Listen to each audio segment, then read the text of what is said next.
Rare Russian VIP jet spotted in North Korea sparks concerns of arms deal. Here's a summary of the article. An unusual sighting of a Russian military jet in North Korea is stoking concern that Kim Jong-un is selling Vladimir Putin weapons as ties strengthen between the sanctioned states.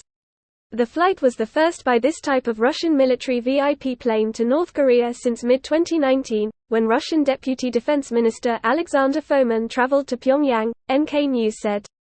Russia recently restarted oil shipments to North Korea for the first time since 2020, the United Nations has said, following the earlier resumption of grain exports. It is impossible to know what North Korea is sending in return, but both the U.S. government and independent analysts suggested munitions from the stockpiles North Korea has built up amid tensions with Seoul. We have made clear our concerns about cooperation between Russia and North Korea. We have made clear our concerns about North Korea seeking to assist Russia in its aggression in Ukraine, State Department spokesman Matthew Miller said Monday at a briefing in Washington in response to a question about the plane. Since North Korea's economy is so small, an arms deal of about $250 million would be equal to about 1% of its GDP and welcome for a country cut off from the global financial system due to sanctions aimed at ending its nuclear weapons program. Whatever the exact reason for the mysterious military flight, Russia and North Korea would be aware that they were fanning the flames of the U.S. government's accusation that the two countries have a weapons deal, said Rachel Min-young Lee, a regional issues manager at the Vienna-based Open Nuclear Network who was an analyst for the Central Intelligence Agency's open-source enterprise for almost 2 decades. This post received a score of 5,500, with an upvote ratio of 97%. Here are the top comments in response to this article.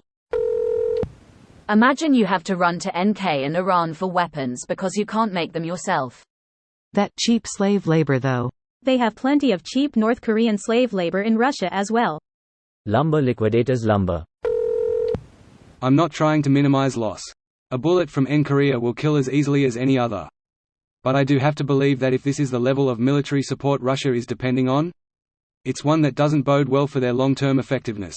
They have to know that every bullet they buy from Korea is a Stinger missile, or Abrams, or F-16 being provided via their opposition. Which is all any of this is really about regardless. Old steel for young blood. The gamble looks to be to last long enough to run through 2024, in hopes the next U.S. election results tip the table. Volume, which North Korea has, is perfect for this. Interesting take. I never really considered it. Seems obvious, but I just cannot fathom Trump in anything other than his typical orange, albeit with a prison twist.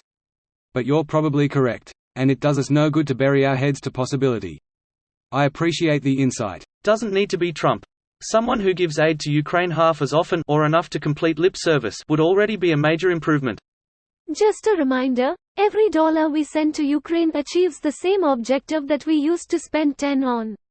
They are the best military investment for American dollar because we normally aim to DTA Russia.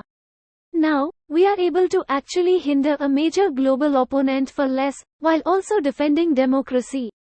Which is, as you may know, a foundation of American ideology. Yes, additionally, when headlines use figures like $100 million in military aid, it's not literal cash in suitcases. It's equipment gathering dust for years' value equivalent. Good point. I think a lot of people think it is money in the bank. Our gear is already paid for, now it is getting used for its built purpose, defending democracy.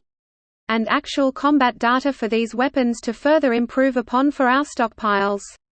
Yup, we're seeing peer-to-peer combat with the Russians, it's incredibly valuable, research? For the minimal price of giving them stuff we made to blow up Russians in the first place. Isn't it also the first war that has such combat in decades?